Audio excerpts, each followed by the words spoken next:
Hey guys, welcome to book review 145 and 146.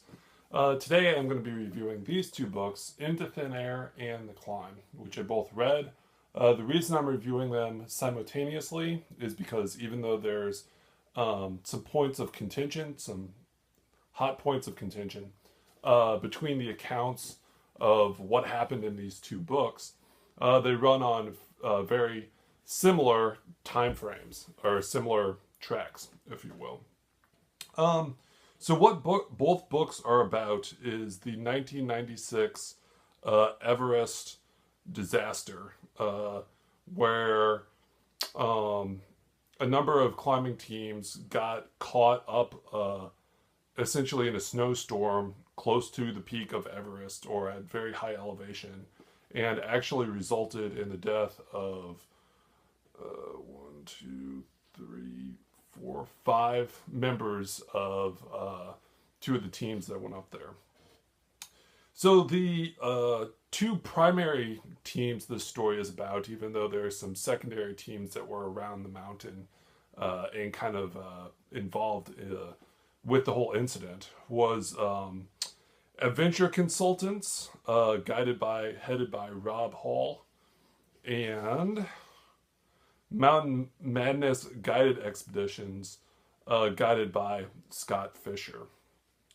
To set a little background, for the most part, up until the early 80s, most high elevation expeditions to what's known as the 8,000ers or equivalent high end peaks, extreme peaks, were taken only by professionals. But in, I believe it was 1988, maybe, there was the first guided expedition, and I forget what his name was, but there was a famous, wealthy, I don't know if he was a billionaire or just a multi-millionaire, Texan that ascended Everest with the help of a guide. And so now there's this starting at that time period, there's this burgeoning industry of guided tours to the top of Everest and subsequently guided tours to the tops of many of the other high mountains in the world. But like any burgeoning industry, it wasn't very well regulated. There wasn't a lot of things in place or to say who can get in and who couldn't. Now, that being said, to go up to Nepal, it's very hard to get permits to go up there. So it's not like anybody can go up there. It's very hard to get the permits. But in terms of sort of the details of the best way to ascend Everest, that was pretty much up to the guiding teams involved in getting their clients up the mountain. And obviously a successful guiding team would be the one that's the most safe and gets its clients up most often. But still, it was sort of up to the discretion of the teams rather than general guidelines. So there's basically four. See if I can get to the page. There's four parts of the climb up to the top. So, well, let's backtrack a little bit. Let's talk a little bit about the clients, or about these two teams. So Rob Hall is from New Zealand, and he had been engaged in these climbs up to the top of Everest for a few years now. He's the head of the Adventure Consultants team. Scott Fisher was a highly respected guide, but this was his first attempt up to Everest. On Rob Hall's team, his secondary guides were Mike Groom, Andy Harris, and Andy Harris. Those were the two, and then they had some auxiliary people down at base camp. On Scott Fisher's team, his two auxiliary guides were Neil Bedelman and Anatoli Boukreev. I'm sure I'm mispronouncing that. I apologize.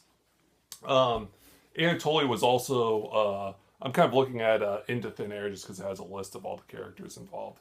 But Anatoli was essentially the one that told Weston DeWalt, who is not part of the story, is just the author, his personal account, and that's how the climb came about. On, let's see, not Mountain Madness, let's go back. On Adventure Consultants team, there were a very large number of Nepal Sherpas. They were essentially like the guides, and the auxiliary guides were the ones that dealt with clients directly. And then the Sherpas were the ones that dealt with all the, I don't know if it's exactly behind the scenes work, but setting up the camps, making sure the food's there, connecting all the like ropes and lines, making sure oxygen caches are in place, kind of all the background work. And I'll get to them a little bit more later, but let's talk about some of the clients. The clients for Adventure Consultants were Doug Hansen, Beck Weathers, Yusako Namba, Yusako, I think, believe that. Yasuko Namba, pronouncing that incorrectly. Dr. Stuart Hutchinson, Frank Fishbeck, Lou Kasich, Dr. John Task, John Krakauer, Susan Allen, and Nancy Hutchinson. And then on Mountain Madness's team, they had Sandy Pittman, Charlotte Fox, Tim Madsen, Pete Schoening, Clive Schoening, Lynn Gamelgard, Martin Adams, Dale Cruz, and Jane Bromett. So that's just sort of a list of the clients. In addition, there were the McGillary Freeman IMAX iWorks expedition led by David Bashirs. They were not up on the mountain. I believe it was May 26th when everything went wrong. They were not up on the mountain when things went wrong, at least not at a high enough elevation to really have a problem. They were down at base camp or at one of the lower camps. The Taiwanese expedition, that was largely a boondoggle. And then you had, led by Kalu Gao Ming Ho.